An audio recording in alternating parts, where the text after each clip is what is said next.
You might not need any special back pain exercises in order to fix your back pain. Let me explain what I mean. So I'm currently working with a client in Back Unbroken, and we were just talking yesterday, and she's a little bit confused because she feels like she's gotten to the end of the back pain exercise progressions. She's gotten to the point where she can do weighted Jefferson curls, she can bend down, she can touch her toes, she can twist with resistance. She can do stuff like getting on the back extension machine and doing full range of motion reps up and down. She can add weight to them. And of course, she can do all the other stuff like clamshells, bird dogs, dead bugs. But she was a bit confused because she feels like she's gotten to the end of the road with these fancy back pain exercises that are supposed to be curing her. Yet she's still in pain, and she just had a recent flare-up when she tried to get back into further distance with her running. So I just want to talk about this because this is something I see all the time with people who are going through back pain, and it's something that I myself was confused about when I was going through this. Because I think a lot of people still have the assumption that their back pain is going to be fixed by some very specific regimen of exercises or movements, or if they just graduate to some arbitrary standard of these things, that they'll be cured. And I just see that it leads to so much confusion and frustration and disappointment when you end up getting to that level and you still have pain. Now, this is not at all to dismiss some of those exercises. Those are ones that I promote. I think it's super helpful to be able to increase the strength and the tolerance and resilience of the back itself. And I'm a big fan of exercises like Jefferson curls or using the back extension machine to really promote the ability to round and unround your spine under load. But with that being said, these exercises are not the full equation. They're not even close to it. Back pain is incredibly complex and nuanced, and it's very context specific. Meaning you can get to the point where you're like my client, where you can do all of those fancy back pain exercises completely pain-free. But then there are other very specific scenarios like long distance running or weightlifting or sitting in a chair for an extended period of time, where the majority of your symptoms end up happening despite you being able to do the highest versions of all of these exercises. And that's where I think it's really important to just take a step back and look at back pain holistically. Look at it from a bird's eye view. Because back pain isn't just caused by very specific anatomical weaknesses or muscle imbalances. Can those things exist and be part of the story? Absolutely. But I think oftentimes what happens is people really dedicate themselves to these exercises or regimens that are supposed to fix those very specific anatomical weaknesses or imbalances, and yet they still have pain after months and months of doing this. So let's go back to my client for a second. Again, she's able to do all of these exercises at a really high level, and they actually feel good. They don't contribute to her pain. Yet every time she tries to get back into long distance running, she has significant pain or a significant flare-up that causes her to take a lot of time off. And I think if your only strategy there is just a list of specific back pain exercises that you just have to keep doing over and over,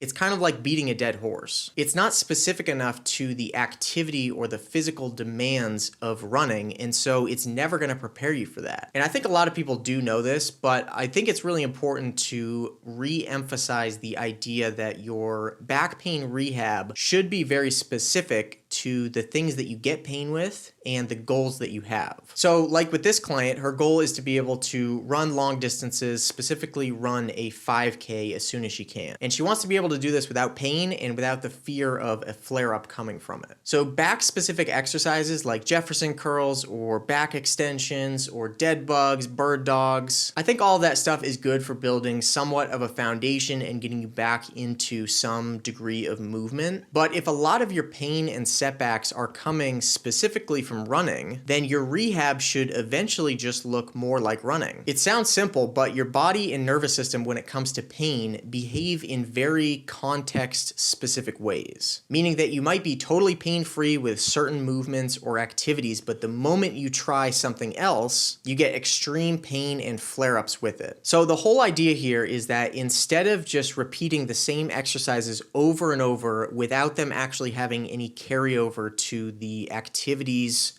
sports or movements that matter most to you, let's actually take the approach of starting with the end goal in mind and working backwards from there. So in this example, this Back Unbroken member's goal is to be able to run long distances, specifically run a 5K. Now her starting point is going to be a lot lower and less intense than a 5K to start with. But very importantly, her rehab and the exercises or progressions that she's working on a daily and a weekly basis are going to look more like running than looking like specific corrective exercises. And that's because your body and nervous system need to adapt to the physical and psychological components of that specific thing. Just think about it. If you've had pain every single time you've tried to run over the last 3 years, not only has your body lost physical tolerance because you haven't done that activity as much, but it's also built up this very strong pattern recognition of running equals pain, and therefore running equals bad. And so oftentimes what will happen is even the thought of going out for a run or watching running on the TV if you're watching the Olympics, just that where you're sort of putting your brain and body in the context of the thing that gets you pain is enough for your body to sort of stiffen up and get really tense and stuck in this high alert mode. And I know this because this used to happen to me all the time. I used to get pain every time I tried lifting weights or going to the gym. And eventually, after multiple years of building up this pattern recognition, I got to the point where even when I started going up the escalator into my college gym, I would start tensing up and feeling that discomfort coming on in my back. Again, hadn't even touched a weight, hadn't stretched, hadn't moved, hadn't done anything. But my body had gotten so used to the idea that when you go here and you participate in this activity, you get pain. And that's a very real thing. It's a protective mechanism of your body and nervous system to keep you safe from perceived dangers. But it just highlights the fact that your back pain rehab needs to be very specific to the actual context of the activities that you want to do without pain, which is hard because I think a lot of people have the expectation that they will wait until they're pain-free